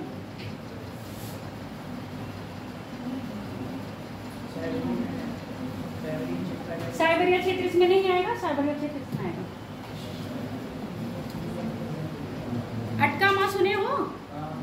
मॉस्को वाला वो मंगोलिया, मंगोलिया सुने हो ना? मंगोलिया डेजर्ट, वो आई है इसमें। दूसरा है मध्य अक्षांशीय मरुस्थल, BWH। W का मतलब क्या है? जहाँ पर शुष्क है। आपकी क्या लग रही है? जो आपने वो कहा था ना, इसमें आएगा लद्दाख क्षेत्र, क्योंकि वहाँ पे कोई भी वनस्पति नहीं उगती है और यहाँ पर आपकी थोड़ी सी वनस्पति उग रही है। तो ये भी क्या हो गया? शुष्क क्षेत्र है, ऐसा जहाँ पर वनस्पति नहीं है। और के मतलब ठंडा है। अगला है उष्णकटिबंधीय, ये कोस्ट लिखा है एनसीईआरटी में, सीधा ऐसे लिखा है, इसको बोलोगे उपोष्ण। उपोष्ण क्षेत्र जो 30 डिग्री से ऊपर पहुंच जाता है। यहाँ पर क्या है? आर्द्र उपोष्ण कटिबंधीय क्षेत्र है। सी प्रकार के में रखा गया है। ए में पता चल गया कौन सा रखा है और बी में पता चल गया कौन सा है।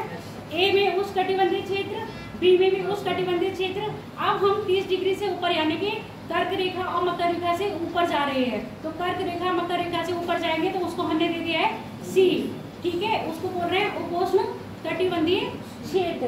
यहाँ पर मौसम कैसा रहता है? ना ज्यादा गर्म ना ज्यादा ठंडा। अब अपने भारत में देखो, जो हमारा उत्तर प्रदेश है वो 23.5 डिग्री उत्तरी अक्षांश से ऊपर है। तो इस प्रकार से यहाँ पर क्या होना चाहिए? भारत में जो उत्तरी भारत का मैदान है वो इस जलवायु में होना चाहिए था, पर हम भारत की पूरी जलवायु मानसूनी जलवायु में कवर करते हैं, इसमें नहीं करते हैं। इसका कारण है हिमालय। वो जब भारत की जलवायु पढ़ोगे तो आराम से पता चल जाएगा क्यों हम भारत की जलवायु को, आधे भारत को इसमें और आधे भारत को इसमें नहीं रखते। पूरे भारत को हम मानसूनी जलवायु में क्यों रखते हैं? उसका कारण आपका हिमालय है। अब यहाँ पर उपोष्ण आ गया, तो उपोष्ण मतलब एस का क्षेत्र, एफ का मतलब फुल वर्षा, ए का मतलब टेम्परेचर हाई, यानी कि CFA। कैसा है उपोष्ण क्षेत्र? वर्षा बहुत ज्यादा है। बहुत ज्यादा का मतलब है 200-250, क्या से हम नापते हैं वर्षा को? मिलीमीटर में। 200-250 मिलीमीटर में वर्षा होती है। और ए का मतलब टेम्परेचर बताया था, क्या बताया था? टेम्परेचर यहाँ पर कैसा रहेगा? हाई। नॉर्मल देखो हमारे, अगर यहाँ पर उसको भूल जाओ, इसी क्षेत्र को देखो, गर्मी रहती है, ठंडा मौसम बहुत कम होता है, अधिकतर क्या होता है रात में थोड़ी ठंडी हो जाती है, पर दिन कैसे होते हैं? गर्म होते हैं। तो सेम बात यहाँ पर है।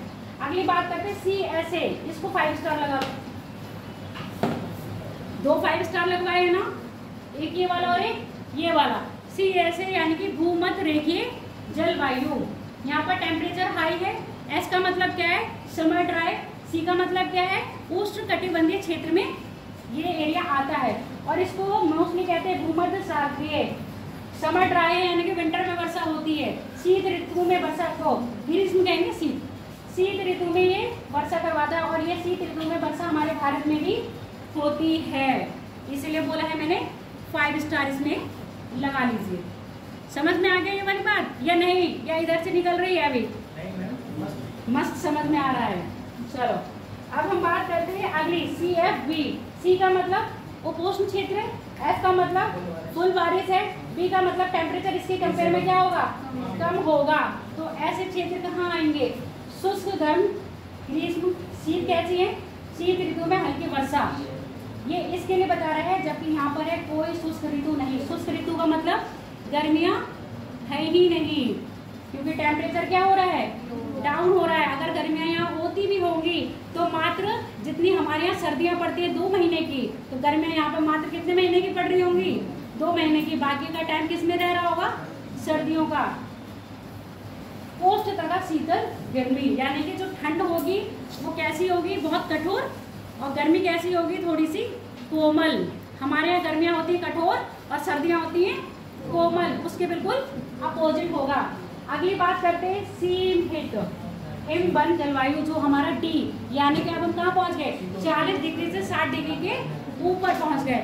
ऐसे आप मानो 66.5 डिग्री के ऊपर अब हम लोग आ गए हैं। उसके जलवायु को हमने रखा है D और F, यानी कि D का मतलब तो वो हो गया जो कहाँ पहुँच रहे हैं? शीतोष्ण जलवायु पहुँच रहे।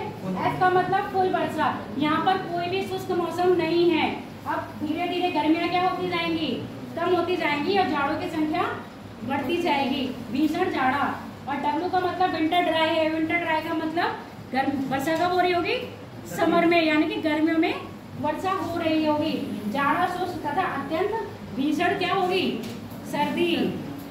इसके बाद है शीत जलवायु, वो वाला क्षेत्र जो हम बिल्कुल 66.5 डिग्री और 70 के बाद जो हम 90 डिग्री और कहाँ पहुँचेंगे? 70 डिग्री अक्षांशों पर, 70 डिग्री अक्षांशों पर 90 डिग्री तक जो पहुँच रहे हैं, वो वाला क्षेत्र आ रहा है। इसमें टुंड्रा प्रकार की वनस्पति मिलेगी। टुंड्रा प्रकार की वनस्पति कुछ नहीं होती, काई होती है और कुछ नहीं। जो बर्फ पिघलती है उसमें हल्की हल्की सी काई लगती रहती है। ऐसे बड़े बड़े पेड़ इसमें नहीं दिखाई देते हैं। और दूसरी ध्रुवीय हिमटोपी। ध्रुवीय हिमटोपी का मतलब है ऐसे क्षेत्र जहाँ पर पूरे साल भर बर्फ ही ढका रहेगा, कभी बर्फ वो मेल्ट नहीं होगा। जैसे आपका ग्रीनलैंड, साइबेरिया क्षेत्र और आपका अंटार्कटिका। ET और EF। ET का मतलब टुंड्रा और F का मतलब टैगा। टुंड्रा और टैगा प्रकार की। सही अर्थों में कोई ग्रीष्मकाल नहीं है, सदैव हिम आच्छादित रहता है। यहाँ पर गर्मियाँ नहीं पड़ती, जिसको गर्मियाँ नहीं पसंद है यहाँ चला जाए। और उच्च भूमि के आधार पर जो जैसे जैसे ऊंचाई बढ़ती जाएगी, टेम्परेचर में क्या हो जाएगा? परिवर्तन। और परिवर्तन के कारण जलवायु में भी क्या होगा? बाकी पौधों की वनस्पतियों में भी अंतर पाया जाएगा। जब पहाड़ों की बहुत ज़्यादा ऊंचाई पर चले जाते हो तो आपको क्या मिलते हैं? कोढ़धारी वन मिलते हैं। पर जब बीच में आओगे तो आपको पर्णपाती वन मिलेंगे। उससे नीचे तलहटी में आओगे तो आपको सदाबहार वन मिलेंगे। तो पर्वत पे जो वन पाए जाते हैं वो इसी तरह से पाए जाते हैं। पहले सदाबहार वन, फिर पर्णपाती वन, उसके बाद कोढ़धारी वन, उसके बाद टुंड्रा वनस्पति, उसके बाद हिमटोपियाँ। समझ में आ गया? तो यही चीज़ उन्होंने ऊंचाई के आधार पर बताई है। और हिम आच्छादित रहते हैं हमेशा। ये कोपनहेगन का वर्गीकरण था जो उन्होंने 5 प्रकार के वनस्पतियों के आधार पर उसको बांटा। और उसको हमने ग्लोब पे उष्णकटिबंधीय क्षेत्र, उपोष्णकटिबंधीय क्षेत्र, शीतोष्ण क्षेत्र और शीत क्षेत्र में डिवाइड करके उसके बाद वर्षा की मात्रा कहाँ फुल है, कहाँ मानसूनी है, मतलब 6 महीने में पवने चेंज करती हैं, कहाँ विंटर ड्राई है, कहाँ समर ड्राई है, उसके आधार पर FM और SW में बांटा। फिर टेम्परेचर है, सेम अक्षांश पर भी टेम्परेचर क्या रहेगा? चेंज रहता है, इसीलिए उन्होंने टेम्परेचर को A और B और C D में बांटा, वो भी किस में? आपके स्मॉल में। उसके बाद मरुस्थल 2 तरह के पाए जाते हैं, कोल्ड और हॉट। और मरुस्थल में भी कहीं कहीं बीच बीच में घास पाई जाती है और कहीं कहीं बिल्कुल घास नहीं पाई जाती, इसीलिए उसको बांटा है S और W में। अब बोलो चरण, क्या बोल रहे थे? हाँ, कैपिटल W का मतलब है रेगिस्तान, जहाँ पर मरुस्थल होंगे। S का मतलब है जहाँ स्टेपी घास होंगी। वो लिखवाया था तुमसे, मुझे लग रहा है पानी। ठीक है, हो गया कोपनहेगन का। अब जो मैं आपको जलवायु जो 12 प्रकार की विश्व में बताई गई है उसके साथ पढ़ाती जाऊंगी कोपनहेगन कि उसकी जलवायु कोपनहेगन के साथ कैसे मैच होती है। ये समझ में आ गया? लिखोगे? 5 मिनट लगेंगे। 5 मिनट लगेंगे? 5 मिनट नहीं लगेंगे तुम लोगों को? मुझे लगेंगे, काफी तो नहीं मालूम। तो लिखोगे? टेक्नोलॉजी का यूज कर लो फटाक से। और वैसे तो मुझे लग रहा है गूगल जवाब दे ही देंगे। और NCERT है तो NCERT में पूरा डिट्टो यही वाली मिलेगी। तो आप अपनी कॉपी में क्या करोगे? NCERT से बात करोगे। इसका मतलब क्या होता है? Very good.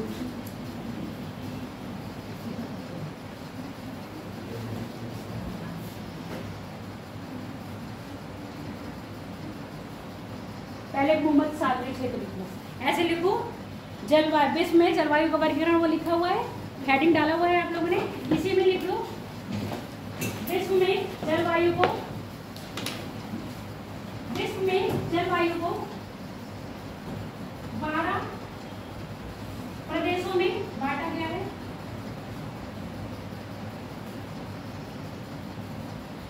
12 प्रदेशों में बांटा गया है।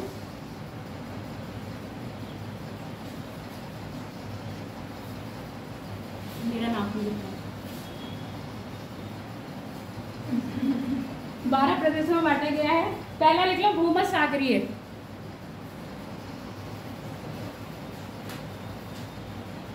भूमध्य सागरीय जलवायु क्षेत्र, क्लाइमेट।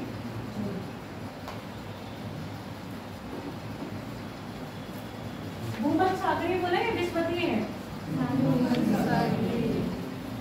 भूमध्य सागरीय। अच्छा, भूमध्य सागरीय और एक वो है, बहुत कंफ्यूज रहते हैं, ये वाला क्षेत्र है,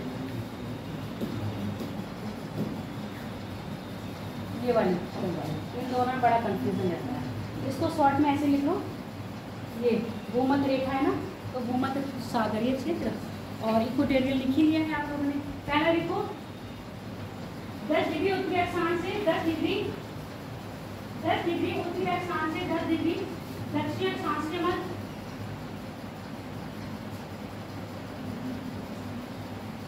10 डिग्री उत्तरी अक्षांश से 10 डिग्री दक्षिण अक्षांश के मध्य। और वैसे लिखना है ट्रॉपिक ऑफ कैंसर और ट्रॉपिक ऑफ कैप्रिकॉर्न के बीच का क्षेत्र इस जलवायु में आता है, जिसमें वर्ष भर वर्षा होती है, जिसमें वर्ष भर वर्षा होती है,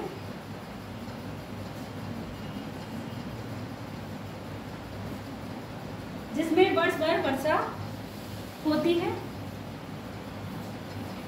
यहाँ दिन तथा, ये ना पॉइंट में डाल के लिखते जाना, यहाँ दिन तथा रात के तापमानों में बहुत अंतर, यहाँ दिन तथा रात के तापमानों में बहुत अंतर पाया जाता है, परंतु वार्षिक अंतर बहुत निम्न होता है, परंतु वार्षिक अंतर बहुत निम्न होता है। इसको पूरे विश्व का एकमात्र क्षेत्र जहाँ शीत ऋतु नहीं होती, पूरे विश्व का एकमात्र क्षेत्र जहाँ शीत ऋतु नहीं होती, यानी कि यहाँ पर सर्दियाँ पड़ती ही नहीं है। एकमात्र ऐसा क्षेत्र जहाँ पर शीत ऋतु नहीं होती, वार्षिक अंतर कम होता है और दैनिक अंतर सर्वाधिक होता है।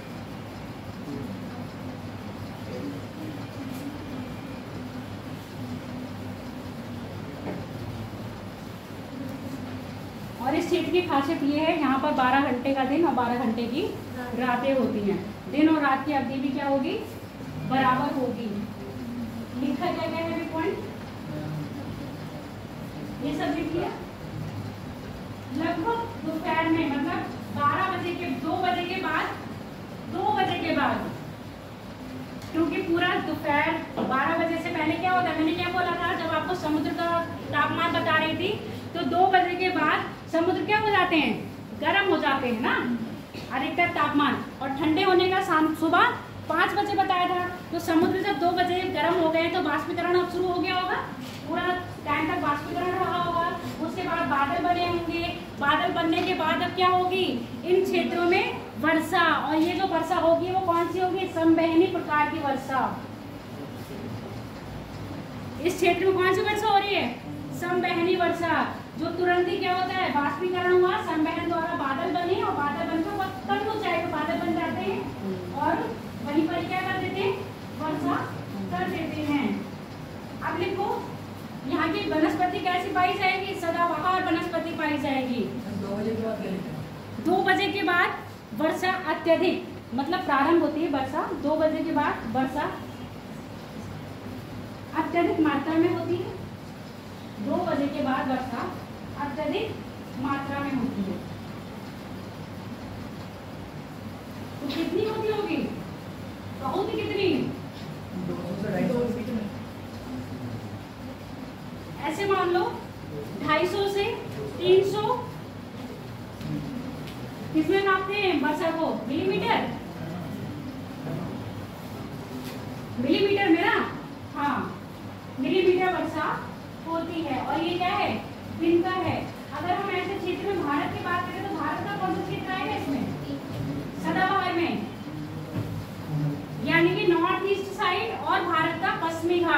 इस क्षेत्र में आते हैं। ये लिखने की जरूरत नहीं है, जब भारत की मानसून पढ़ोगे तो आराम से ये बता दिया जाएगा। और कभी कभी कंपेयर करने को आ जाता है, कोपेनहेगन के अनुसार भारत के मानसूनी का प्रदेश ये कहाँ पाया जाता है। अगला पॉइंट लिख लो, वनस्पति। यहाँ पर सदाबहार प्रकार की वनस्पति पाई जाएगी। आपका काम ये है कि सदाबहार वनस्पति में कौन कौन से पेड़ों के नाम है वो बताओ।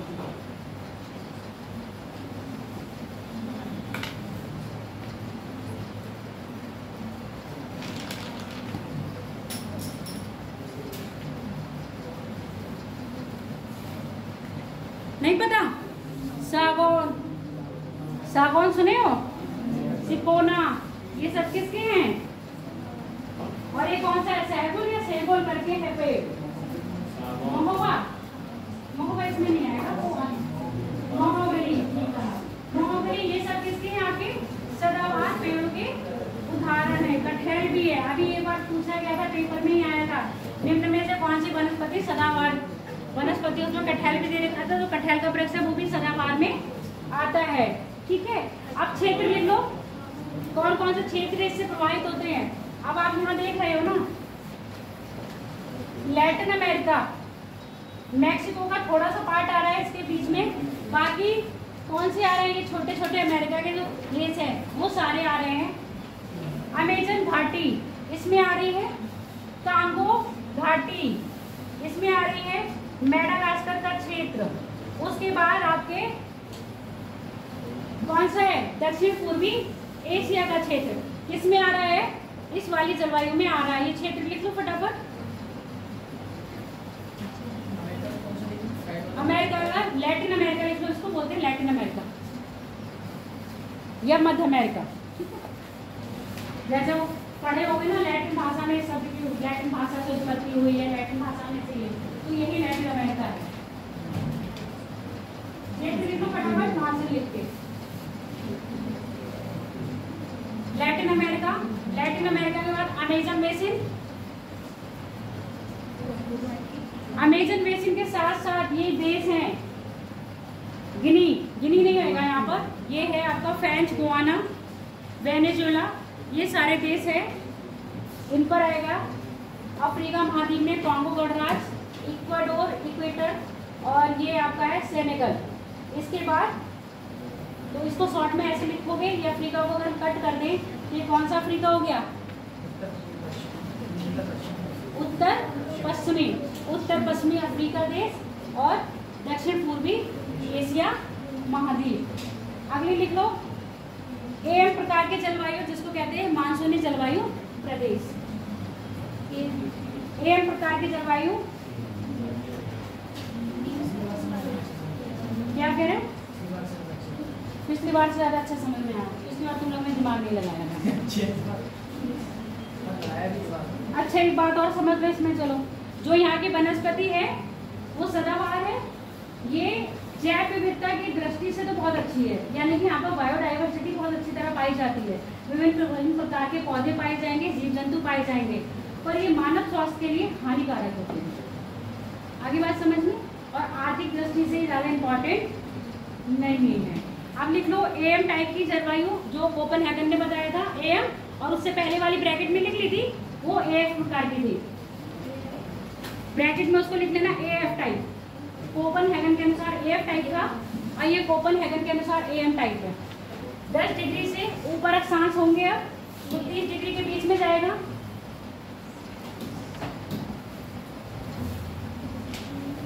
10 डिग्री से 30 डिग्री उत्तरी व दक्षिणी अक्षांश क्या हो गया,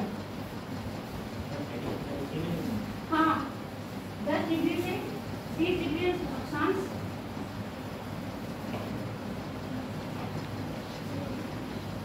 अब यहाँ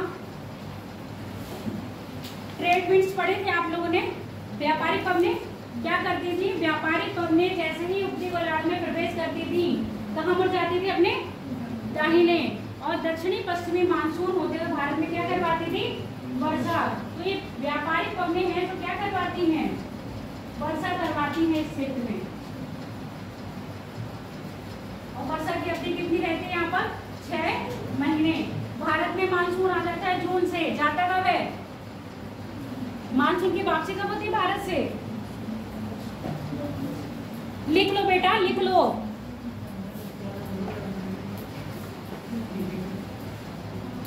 भारत की मानसून से वापसी कब होती है? लौटता हुआ मानसून सितंबर में। सितंबर में होती है, नवंबर में तमिलनाडु के तट पर वर्षा करवाता है। ठीक है, कोरोमंडल तट, मालाबार के तट जिसको बोलते हैं, हाँ, केरल को। ये बोल दिया है ना, 6 महीने कहाँ से? समुद्र से स्थल की ओर और 6 महीने स्थल से समुद्र की ओर। अब लिख लो, इस जलवायु में भारत, इस जलवायु क्षेत्र में भारत आता है। इस जलवायु क्षेत्र में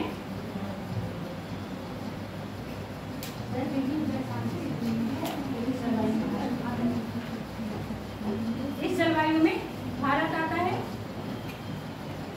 जहाँ 6 महीने, वही लिख लो, वर्षा किधर से, हवाएं किधर से चलती है?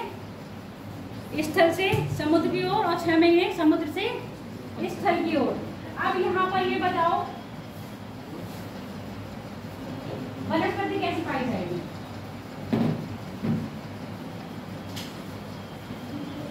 आर्द्र पर्णपाती वनस्पति पाई जाएगी। आर्द्र पर्णपाती वनस्पति, ठीक है। आर्द्र पर्णपाती का मतलब समझ में आ गया? पतझड़ होता है हमारे यहाँ, कब होता है? जब मौसम कैसा हो जाता है? शुष्क, पौधों को पानी नहीं मिलता है तो वो अपनी पत्तियां क्या कर देती हैं? गिरा देती हैं। तो पतझड़ वाला मौसम पाया जाता है। इसमें सागौन आ जाता है, आम आ जाता है, साल आ जाता है। पीपल आएगा इसमें कि नहीं? पीपल अपनी पत्तियां गिराता है, पूरा गिर जाती है ना। तो ये वाली जो वनस्पति, तभी तो मैं बोली थी अपने पास कौन सी वनस्पति पाई जाती है, तो ये पतझड़ वाली वनस्पति यहीं पाई जाती है। देश लिख लो, जितने भी आपके क्या हैं, दक्षिण पूर्वी Asia, Bharat, Pakistan, Bangladesh, Myanmar, Thailand, Cambodia, Laos, Vietnam, Indonesia. Indonesia पूरा नहीं आएगा, इंडोनेशिया का थोड़ा सा क्षेत्र आएगा, ठीक है। अफ्रीका का पूर्वी तट, इन क्षेत्रों में आएंगे। अब मैं पिक्चर दिखा दूं थोड़ा, क्या लिख रहे हो?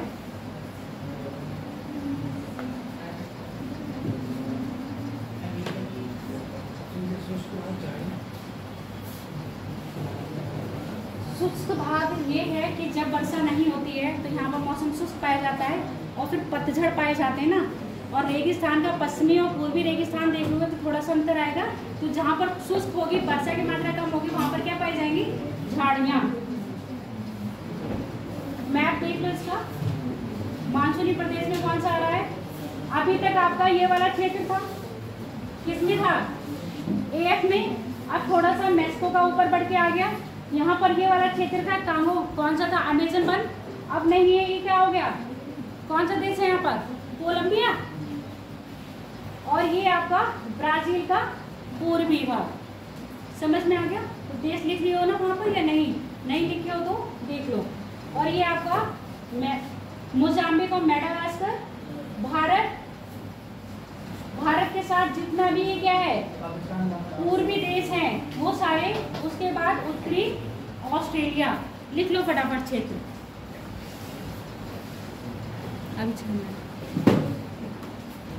बोल दूं? लिखो, मैक्सिको, लैटिन अमेरिका के देश, कोलंबिया, ब्राजील का पूर्वी, Mozambique, Madagascar, Mozambique, Madagascar, north Australia, India तथा पूर्वी एशिया, दक्षिण पूर्वी एशिया। अगले लिख लो, AW प्रकार की, सवाना प्रकार की जलवायु। AW प्रकार की जलवायु, इसको हम बोलते हैं सवाना प्रकार की जलवायु। सवाना प्रकार की जलवायु, AW। A का मतलब उस कटिबंधीय क्षेत्र में आएंगे, W का मतलब विंटर ड्राई।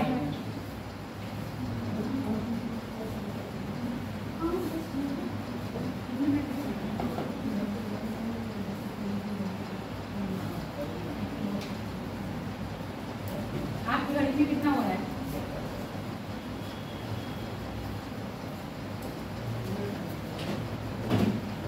अब यहाँ पर क्या होगा? सवाना घास सुने हो ना? कहाँ पाई जाती है सवाना घास? हाँ, जिसने बोला है बताओ।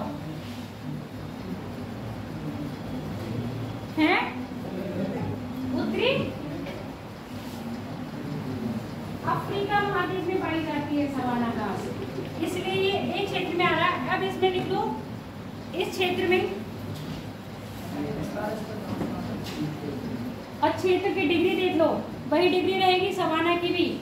30 से किसके बीच में रहेगा? 23.5 से 23.5 डिग्री दक्षिणी अक्षांश के मध्य ही रहेगा। ऐसे लिखो, इस क्षेत्र में ग्रीष्मकालीन वर्षा होती है। इस क्षेत्र में ग्रीष्मकालीन वर्षा होती है तथा वर्षा की मात्रा 50 सेंटीमीटर है ना, 50 सेंटीमीटर से भी 50 सेंटीमीटर को वर्षा की मात्रा 50 सेंटीमीटर होती है तथा इस क्षेत्र में सवाना घास के मैदान पाए जाते हैं। इस क्षेत्र में सवाना घास के मैदान पाए जाते हैं। अब ये क्षेत्र कहाँ है? लिख लो, दक्षिण अमेरिका का कोलंबिया क्षेत्र, वेनेजुएला, फ्रेंच गुआना। दक्षिण अमेरिका का कोलंबिया, फ्रेंच गुआना। एक तो ये मैक्सिको हो गया। मैक्सिको का ये कौन सा तट है? पश्चिमी, ठीक है। कोलंबिया, ब्राजील, फ्रेंच गुआना और ये अमेरिका का पूरा कौन सा क्षेत्र हो गया? सहारा रेगिस्तान के दक्षिण में। यहाँ पर कौन कौन से चार्ट आएंगे? लीबिया आएगा, माली आएगा। तो ऐसे लिख लो, मध्य अमेरिका, मध्य अफ्रीका महाद्वीप क्षेत्र, उसके साथ साथ केन्या, तंजानिया, डोमेस्टिक रिपब्लिक क्या है? कांगो रिपब्लिक, कांगो गणराज्य, युगांडा, रवांडा,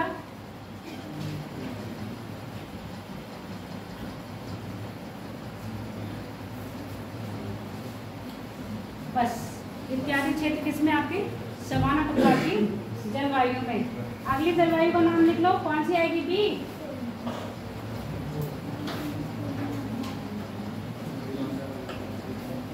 मरुस्थलीय प्रदेश।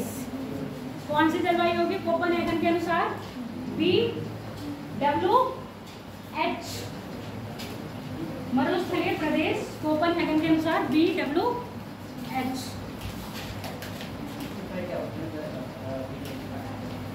अब लिख लो, इस प्रदेश में वर्षा की पहले इसकी वो लिख लो, उस कटिबंधीय क्षेत्र में ही है यह क्षेत्र प्रायः उस कटिबंधीय क्षेत्र में आता है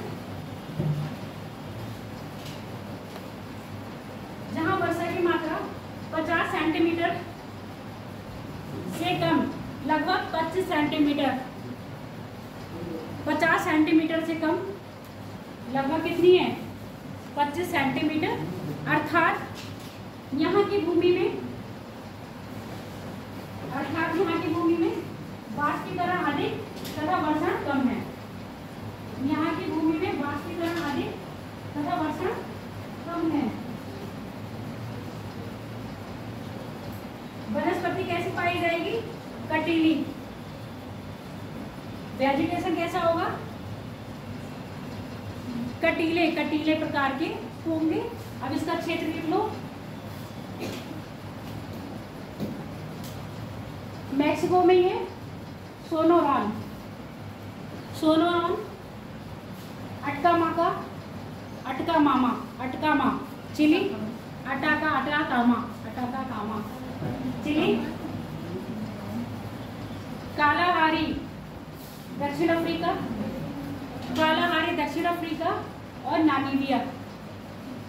कालाहारी दक्षिण अफ्रीका, नामीबिया। पूरा सहारा क्षेत्र या ना सहारा का मरुस्थल। उसके बाद अरब का क्षेत्र, थार मरुस्थल, अरब क्षेत्र, थार मरुस्थल और पश्चिमी ऑस्ट्रेलिया का महान मरुस्थल।